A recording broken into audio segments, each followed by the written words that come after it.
Hola,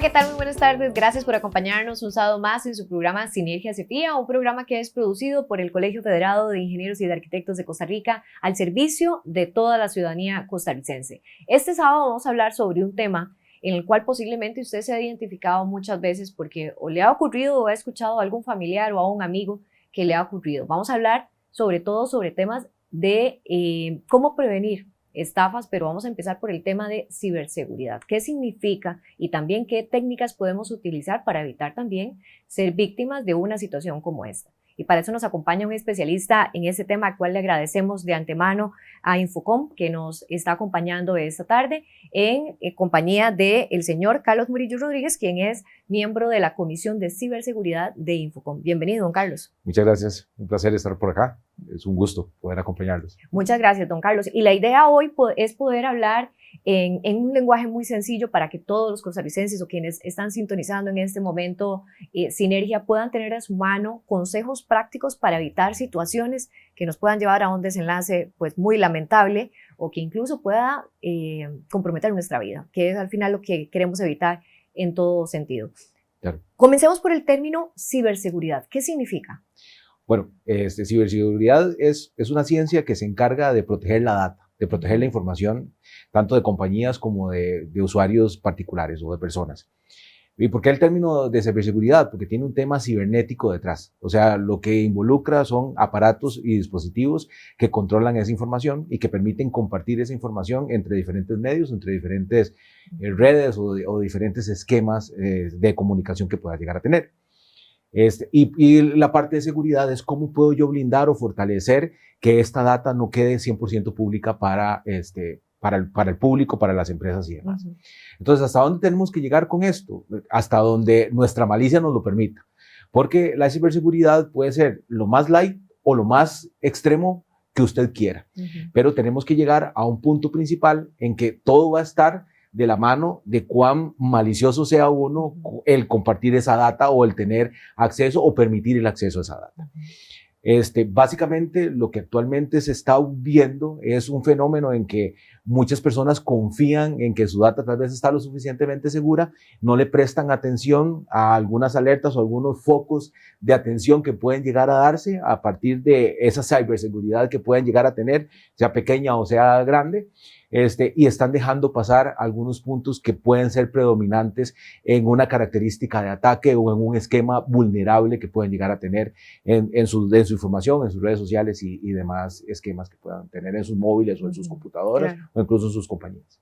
Don Carlos, y es que cuando nos ponemos en la perspectiva de lo que está ocurriendo en este momento, donde efectivamente pues la información nuestra está por todas partes, sobre todo en el contexto de las redes sociales, donde tenemos la información más visual, ¿verdad? A veces no hacemos un análisis de la información que estamos compartiendo ahí y que incluso quién la está mirando, ¿verdad? Uh-huh. He escuchado casos que posiblemente en la casa también se identifiquen sobre eso, de duplicación de perfiles e incluso, ¿verdad? Entonces, por ejemplo, si alguien me escribe en WhatsApp, yo puedo comprobar si la persona está en la red social, pero puede ser que le hayan robado también la identidad de esa persona. Exacto, y uno de los fenómenos que está pasando muchísimo en nuestra sociedad, y no solo en Costa Rica, sino es a nivel mundial, es el tema de la famosa ingeniería social. Uh-huh. ¿Y qué es la ingeniería social? La ingeniería social es tener un esquema de perfil de personas para poder hacerlos caer con base en ciertas preguntas o en cierta analítica que pueda llegar a tener la persona conversando con el objeto de vulnerable o con el objeto de ataque, para poder tener esa información base para poder a partir de eso generar lo que nosotros llamamos como consultores en informática un thread o un hilo de ataque posible hacia la información vital.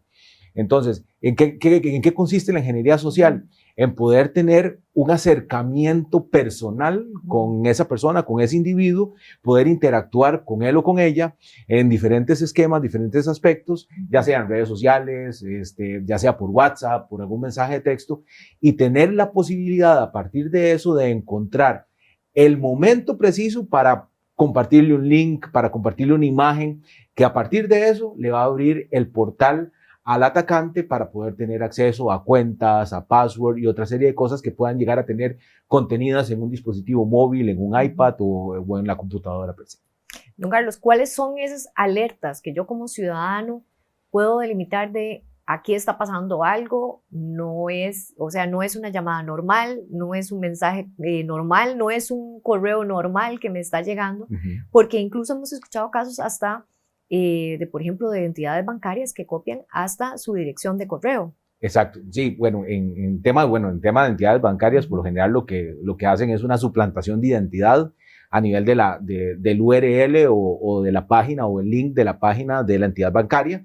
Es algo exactamente igual al que pueda llegar a tener la entidad bancaria como front-end, ¿verdad? O sea, como pantalla principal para el usuario, que se asemeja muchísimo, pero hay una serie de datos que van a diferir de la página real, que es, por ejemplo, que tiene un puerto seguro, por ejemplo. ¿A qué denominamos un puerto seguro? Cuando usted ve el link en la parte inicio de la dirección dice HTTPS y ese S es de secure porque tiene un certificado que va a proteger esa página. En algunas páginas de atacantes eso no está. Incluso nuestros mismos browsers, nuestros mismos operadores de internet nos pueden dar una alerta para decir esa página no es segura, entonces no accese a ella. Si usted accesas por su propio riesgo, pero ya hay ciertas alertas o hay ciertos mensajes que te pueden ayudar a contener en ingresar en páginas que no son seguras o que no son reales. Otro aspecto importante es cuando te mandan mensajes, contactos que no tienes almacenados y que te mandan con un nivel de confianza o fraternidad muy alto y uno dice, no lo conozco, no lo tengo grabado, entonces ese nivel de confianza o ese nivel de familiaridad con la que te mandan los mensajes es para que usted se sienta tranquilo, para que usted entre en una zona de confort, quizás podemos decir, y usted pueda dar clic a lo que le van a dar, a la información que le van a enviar. Otro aspecto también importante es cuando comienzan de una manera muy insistente en indicar, nunca le vamos a pedir cierta información, nunca le vamos a pedir su número de cédula, nunca le vamos a pedir password y todo, y eso son alertas que uno tiene que tener presente porque si es un banco, con solo que me lo diga una vez, ya yo estoy claro. Pero al menos yo soy el peor cliente para los bancos, por ejemplo. Porque a mí me dicen, me llaman y me dicen, tengo información importante para usted, pero para saber que estoy hablando con Carlos Murillo, necesito sus últimos dígitos de la cédula. Y yo les digo, bueno, si usted, quien necesita saber que realmente está hablando con Carlos Murillo, yo necesito saber que realmente estoy hablando con el funcionario del banco. Entonces, con el número que me queda aquí, yo voy a llamar, deme su extensión y yo voy a buscarlo. No, es que esto es un call center y no necesariamente va a conversar conmigo. Bueno, no importa, entonces yo voy a conversar con la persona que me conteste en ese momento y yo no comienzo a dar información, o sea, yo inmediatamente trunco la posibilidad de que sigan pidiendo mi información y ahí desiste tal vez un atacante como los que están sucediendo ahora, que en algunos casos que llaman de la reforma, por ejemplo, o esas llamadas bandidas que nos ponen en algunas veces en compromiso por la insistencia, es que le están hackeando su cuenta, es que usted acaba de tener un retiro de tanto monto de su cuenta, entonces esas son señales de alerta que uno tiene que inmediatamente identificar y decir, no voy a dar información, voy a dirigirme a la entidad bancaria, voy a dirigirme al proveedor de servicio, voy a dirigirme a la empresa a la que usted representa físico para determinar exactamente la veracidad del hecho y corregirlo de inmediato. Vamos a hacer nuestra primera pausa comercial y ya volvemos hablando más sobre ciberseguridad. Jornadas Técnicas CEFIA 2025. La realidad de las problemáticas nacionales explicada y analizada por expertos. Organiza el CEFIA y sus 5 colegios miembros, en alianza estratégica con el Colegio de Periodistas y Profesionales en Ciencias de la Comunicación Colectiva de Costa Rica, COLPER, y el Colegio de Abogados y Abogadas de Costa Rica. Conversaremos sobre congestionamiento vial, gestión de residuos sólidos, ciberseguridad, rehabilitación de infraestructura tras emergencias, acueductos y agua potabilizada. Les invitamos a seguir el detalle de cada jornada en las redes sociales del CEFIA. Les invitamos a que nos acompañen en Sinergia CEFIA, este espacio en donde le acercamos el quehacer de los y las profesionales de las ingenierías y de la arquitectura. La cita es todos los sábados a partir de las 2 de la tarde. Recuerde, Sinergia CEFIA, su programa televisivo de las ingenierías, arquitectura, consultoría y construcción.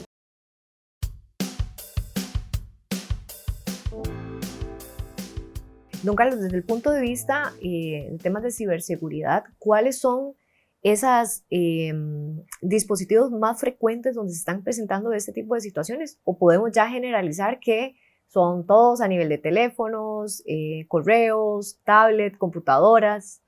En definitiva, de la mano con la ingeniería social, que es lo que venimos conversando, son los teléfonos. Okay. Porque en los teléfonos yo tengo toda mi data más cercana y la de uso diario.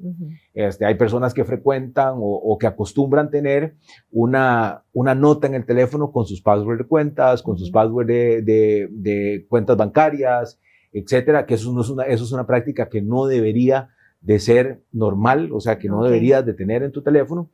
En definitiva, es el medio más vulnerable en este momento, es el que se busca más, porque es el que se puede acceder directamente de un mensaje de texto, de un mensaje de WhatsApp, que se puede acceder desde un pop-up o de un mensaje en redes sociales. Entonces, es el principal. Después de ahí, hay una serie de granularidades que se pueden llegar a tener, que la computadora, porque me entró un correo, como bien lo indicas, entonces yo analizo el correo, lo veo normal y le di un link, le di clic al link que contenía el correo y ya con eso comprometí la información que tenía en la computadora. Y en algunos casos, estamos hablando de un porcentaje quizás menor, un 70%, 68%, la computadora cuenta sí con información, pero no tanta como la que cuenta en el teléfono. Porque en algunos casos en el teléfono tenemos el Virtual Wallet para pagar, en el teléfono tenemos el doble factor de autenticación. ¿Qué es el doble factor de autenticación? Es un request que me manda una página para poder validar que realmente soy yo el que me estoy autenticando. Me puede mandar un número, me puede hacer una llamada, me puede mandar un mensaje de texto válido y yo lo aceptaría, pero casi que todo está en el teléfono. Entonces, por eso, aspectos importantes a validar es que el teléfono tratar de tenerlo lo más aislado posible de información crítica, de información valiosa, porque la computadora de cierta manera, y abro comillas, no cuenta con toda esa gama de información que puede llegar a tener el teléfono, porque al final, en algunos casos, la computadora portátil, lo que hago es que la cierro y me voy y me desplazo, pero en ese momento de desplazamiento, mi teléfono está con todo ahí. Entonces, esos son los dispositivos que más vulnerabilidad pueden llegar a tener. Hay una de las preguntas muy frecuentes que nos hacemos los ciudadanos es, por ejemplo, que también pasa, porque es muy regular, en que nos conectamos a redes públicas. ¿Qué tan seguro es eso? Insegurísimo. O sea, si tienes la práctica por tu trabajo o si tienes la práctica por movilidad de conectarte a redes de proveedores como cafeterías, restaurantes y esto, lo conveniente es no hacerlo. Y si lo vas a hacer, que tengas ciertas aplicaciones que te van a ayudar a proteger el interior del dispositivo que se está conectando a la red. Por ejemplo, existen aplicaciones que son Virtual Private Network o redes virtuales privadas, que son clientes que se instalan tanto en móviles como en las computadoras, que van a proteger el core del sistema para que personas que se encuentran en esas redes públicas no ataquen el interior de la máquina o del dispositivo y puedan llegar a tener acceso a tu información. Otro aspecto importante es que cuando se va a conectar, y si hay que hacerlo por temas de trabajo, movilidad o lo que sea, por lo general, la máquina, cuando usted se conecta a una red nueva, le dice, desea que esta máquina se conozca entre todo el conglomerado de equipos que se encuentran ahí, por favor, denle no y selecciónenle respuesta para todos, para siempre, o sea, porque eso es importante. Cuando le dices que sí, la máquina se convierte en pública y se anuncia, y dice, aquí estoy yo. Cuando le decimos que no, la máquina no se anuncia. Y si bien es cierto, con otras técnicas podemos identificarla dentro de que está conectada a la red, pero no necesariamente va a ser tan vulnerable como si la dejamos pública al 100%. ¿Qué otros consejos podemos darles, don Carlos, a nuestros televidentes sobre ese tema para mantenernos lo más seguros posibles referente a la información que nosotros tenemos y por supuesto también si tenemos un ahorro o las cuentas incluso hasta de pagos, ¿verdad? Porque a veces sucede que recién depositado el salario ya tienen un hackeo, ¿verdad? Hemos escuchado de casos así. Y también me gustaría que hablemos un poco también del tema del simpe móvil, porque también he escuchado algunas otras historias en donde las personas cambian su número de teléfono, pero no necesariamente desactivan el simpe móvil de ese número y pues se vuelve un poco complicado después decir devuelvan el dinero, ¿verdad? Claro. Bueno, Con respecto a este tema, volvemos al punto medular del dispositivo que es nuestro foco de atención, que es el celular. Como le decía, yo soy el peor usuario, o sea, yo creo que yo soy el peor usuario para muchas entidades, tanto financieras como proveedoras de servicios, porque yo no tengo esos servicios en mi teléfono, porque sé que en cualquier descuido que pueda llegar a tener, o como usted bien lo indica, cambio de teléfono o cambio de número, puede hacer que se me olvide desatachar todos los servicios que yo tenía ligados a este número, desligarlos, ¿verdad?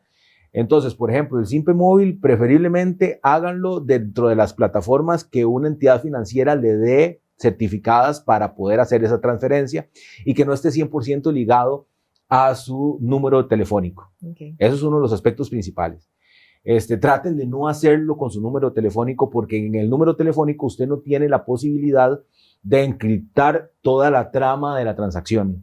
Lamentablemente es así. Entonces usted lo que manda es texto plano. ¿A qué nos llama? ¿A qué hablamos con texto plano? Es como de este cartelito, este rotulito, se lo está anunciando usted a todo mundo lo que está pasando. No tenemos la posibilidad de encriptarlo. Eso es algo importante de destacar. Entonces traten de buscar aplicaciones específicas que me brindan el servicio de Simpe Móvil para poder hacer esas transferencias en caso de hacerlo. Preferiblemente, si yo voy a hacer una transferencia, que sea con token o con un sistema de doble factor de autenticación o de verificación, de doble verificación, que todas las entidades financieras lo dan en este momento. Hay algunas que lo dan electrónicas y otras que lo dan por creo que le llaman Bingo Card, que es una tarjetita que usted hace una relación entre columnas y filas y ahí localiza el número que va a poner en la plataforma.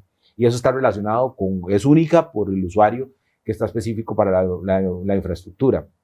Y desde luego que hay información importantísima que no deben las personas de compartir. O sea, cuando llegan y hacen esas famosas encuestas, mire, es que le llamo para hacer una encuesta, usted me regalaría sus datos, su nombre, número de teléfono, dirección y número de cédula. Yo nunca las doy. Nunca las doy. O sea, y si doy una cédula al azar, ahí invento algo. Pero yo nunca doy mi número de cédula, nunca doy mi dirección y tampoco nunca doy mi número de teléfono. Mi número de teléfono lo va a conocer muchas personas porque están dentro de mi esquema de contactos y probablemente entre ellas se puedan llegar a compartir mi número, pero no porque yo en una encuesta o porque haya alguien en un centro comercial que me dice quiero su número para poder enviarle información de el paquete de comida que vamos a tener en febrero o en marzo del año entrante. No, eso no pasa conmigo. O no debería de pasar con los ciudadanos, o no debería de pasar con las personas cuando empezamos a subir el nivel, tal vez la palabra que es un poco ruda, el nivel de estrés de protección de nuestros datos. Porque actualmente estamos ante fenómenos de lo que son los famosos hackers de información, pero el hacker es una función específica, es vulnerar un sistema y a partir de ese sistema obtener una serie de datos. Pero también se está dando un fenómeno que es una tendencia que lo he escuchado ya en varios foros y en varias jergas, que son los famosos sicarios cibernéticos. ¿Y qué es el sicario cibernético? Es aquel que se ejecuta de hacer una acción específica contra una persona específica. Es obtener la información de esa persona y después se desvanece. Entrega la información a un hacker y ese hacker se va a encargar de ahí en adelante obtener todo lo que se necesita. Pero entonces tenemos que cuidarnos porque vamos a tener estos famosos sicarios de la información que van a estar tratando de vulnerarte con una serie de técnicas en piso que llamamos nosotros, que son técnicas personales, en redes sociales y demás, para tratar de obtener toda la información que requieran para vulnerar. Mucho cuidado ahí para todos los televidentes también y para nosotros mismos, ¿verdad? Y a nuestros familiares poder recomendarles tener un poco más de cuidado, sobre todo. Y lo mencionábamos también a nivel de los adultos mayores, también poder cuidarlos también sobre este tipo de situaciones, porque a veces llegan mensajes de WhatsApp o incluso de texto que nos pueden linkear a abrir un link que viene por ahí y pueden ser víctimas de una estafa. Así que estar muy alertas es importante para todos y para todas. Vamos a nuestra segunda pausa comercial y ya volvemos. Jornadas Técnicas CEFIA 2025. La realidad de las problemáticas nacionales explicada y analizada por expertos. Organiza el CEFIA y sus 5 colegios miembros, en alianza estratégica con el Colegio de Periodistas y Profesionales en Ciencias de la Comunicación Colectiva de Costa Rica, COLPER. y el Colegio de Abogados y Abogadas de Costa Rica. Conversaremos sobre congestionamiento vial, gestión de residuos sólidos, ciberseguridad, rehabilitación de infraestructura tras emergencias, acueductos y agua potabilizada. Les invitamos a seguir el detalle de cada jornada en las redes sociales del CEFIA.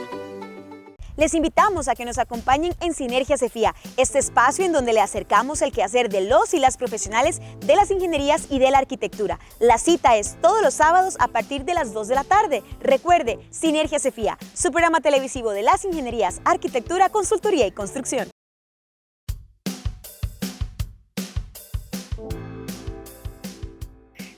Don Carlos, cuando hablamos sobre todo este contexto, me surge la consulta sabemos que es algo que está pasando a nivel mundial, pero ¿cómo nos estamos protegiendo? Porque como ciudadano puedo tener algunas técnicas, pero también desde el punto de vista nacional tenemos ya una estructura que podamos decir sea sólida para poder protegernos aún más desde el punto de vista de las empresas, o si hace falta legislación incluso para poder trabajar un poco más este tema. ¿Cómo lo ven ustedes desde Infocom? Ok, eso es una excelente pregunta porque la preocupación sí ha subido desde los hechos de ciberseguridad que se dieron en años anteriores con empresas del Estado y con otras empresas no necesariamente del Estado, en donde se dio un fenómeno mundial, el famoso ransomware, que probablemente la ciudadanía lo conozca. Hago una pequeña definición rápida, que el ransomware es la encriptación o bloqueo de toda la información del dispositivo en donde se encuentra almacenada, y cobran un rescate para poder desbloquearla y para poder volver a ponerla en línea, ¿no?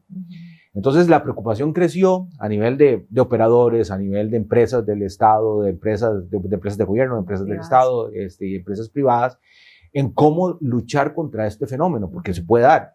Y lamentablemente ese fenómeno se da a partir de la ingeniería social, a partir de que alguien dio un clic a un link que le llegó en un correo y a partir de eso ya cometimos la infracción y de ahí se vulneraron nuestros sistemas. Entonces sí ha crecido mucho la preocupación y muchas empresas han estado invirtiendo en técnica, en soluciones que protegen esa data. Porque al final esto es un virus. Entonces, cuando hay una pandemia, entonces ¿qué es lo que haces? Te vacunas. Cuando hay influenza, ¿qué es lo que haces? Vas y te vacunas. Comienzas a tomar una serie de medicamentos para protegerte en caso de que esto pase, tener el menor efecto posible encima de tu integridad, ¿no? Y eso es lo que han estado haciendo las empresas. Si me ocurre, por lo menos tener el menor efecto posible. Entonces surgen una serie de alternativas de mercado, que es lo que se llama ahora bóvedas de datos. Entonces, ¿cuál es el principio activo de una bóveda de datos? Lo mismo que hace una bóveda de dinero en un banco. Yo tengo una bóveda custodiada que tiene 3 o 4 niveles de seguridad para poder llegar a su antesala, y para poder abrirla requiere otra serie de sistemas y niveles de seguridad. Eso mismo es lo que se está implementando en muchas compañías a nivel de la data. Entonces tengo una bóveda de datos que va a tener almacenado mi información crítica. En caso que mi información principal se comprometa, yo voy a poder solucionar eso, y esa bóveda de datos va a recibir solo información en buen estado porque hace una serie de análisis que se conoce como entropía. ¿Qué es la entropía de datos? Que es el análisis del 100% de la data que esté buena, o sea, que esté sana. Es como cuando usted llega y le hacen un examen de triglicéridos, colesterol, azúcar, que eso esté en sus niveles óptimos. Si están comprometidos, no pasa a la bóveda de datos. Y esa es la preocupación que se ha tenido. Y aparte de eso, también ha habido lo que nosotros decimos en ciberseguridad, una inyección de esteroides a los perímetros de seguridad. ¿Qué es esto? Entonces estamos inyectando muchísimo más técnica, muchísimo más análisis que sea posible comprometer la data. En esto entonces es generar que los dispositivos tengan comunicación uno a uno con conocidos. Entonces, es el mismo principio de evitar la ingeniería social, pero a nivel cibernético. Entonces, ya yo no tengo publicada mis servicios a todo el mundo, sino yo solo le voy a permitir a 3 o 4 servicios que entren a mi data. Y eso se ha venido generando como un estándar a nivel de mercado, y ha habido una preocupación. Y lo que indicabas de nosotros como Infocom, si vemos la necesidad de legislación, sí se requiere una legislación que dé fuerza a todas las buenas prácticas y a todas las buenas acciones que se está tomando en temas de ciberseguridad, pero se necesita un equipo, los militares le llaman un equipo SWAT, que pueda tomar control y acceder fuertemente a la información y poder contener un evento sin necesidad de estar pidiendo permisos a todo mundo.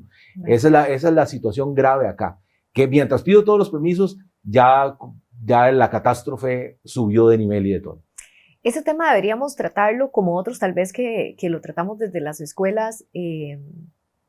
Don Carlos, a raíz de toda la explicación que usted nos acaba de dar, lo pienso porque sobre todo las nuevas generaciones que tienen mucho más acceso a todas las redes, a veces no piensan en este tipo de situaciones porque tal vez pueden creer que como no tienen dinero, ¿verdad? No tienen nada susceptible, pero en realidad se han dado situaciones bastante lamentables también con menores de edad a raíz de tener pues su información visible, ¿verdad? Y que han tenido casos de situaciones muy, muy lamentables. Entonces pensaba en que si debería involucrarse también en alguna medida la parte educativa dentro de todo este proceso, porque estamos pensando ya cuando ya todo está en las empresas, cuando ya estamos laborando, cuando nos incorporamos al tema laboral, ¿verdad? O estamos en la sociedad civil, pero al final deberíamos empezar como a generarle a estos jóvenes que están en este momento formándose también ese concepto de la importancia de proteger nuestros datos y cómo debemos hacerlo. Totalmente de acuerdo con usted. O sea, en definitiva, la concientización tiene que venir desde la parte más básica. O sea, desde que estoy empezando a tener relación con ciertos dispositivos. A mí me pasa que tal vez estoy en un restaurante comiendo y tal vez veo papá y mamá y con 2 adolescentes o preadolescentes y siempre están ellos con el teléfono jugando o en redes sociales o viendo y siempre me pongo a pensar cuánto grado de sensibilidad esos papás le han hecho a sus hijos de que hay cierta información que no tienen que publicar o no tienen que mostrar. Actualmente hay vulnerabilidades con niños y niñas de que les piden fotos con poca ropa o sin ropa, los famosos packs que andan en los colegios. ¿Y por qué? Justamente por el acceso que tienen libre a la información. Entonces, yo no estoy indicando que los papás limiten el uso de la información porque la información es saber y les va a ayudar mucho para educarse, pero sí generar esa conciencia de qué información deben acceder y qué información deben publicar. Eso es vital. No dejarlo a la libre porque no es sano. O sea, cuando usted tiene muchas cosas a la libre, pierde el control, entra en una zona de confort y hay muchas cosas que deja pasar.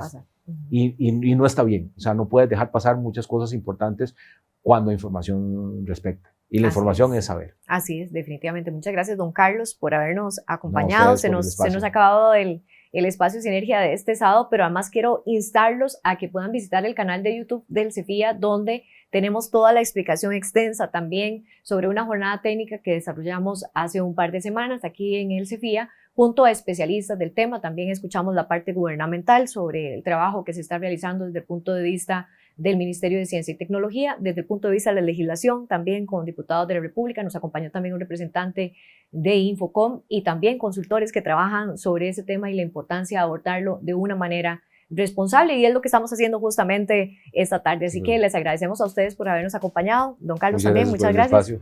Ha sido un placer. Igualmente a ustedes, muchas gracias también por habernos acompañado desde sus casitas. Los esperamos de hoy en 8 días a las 2 de la tarde.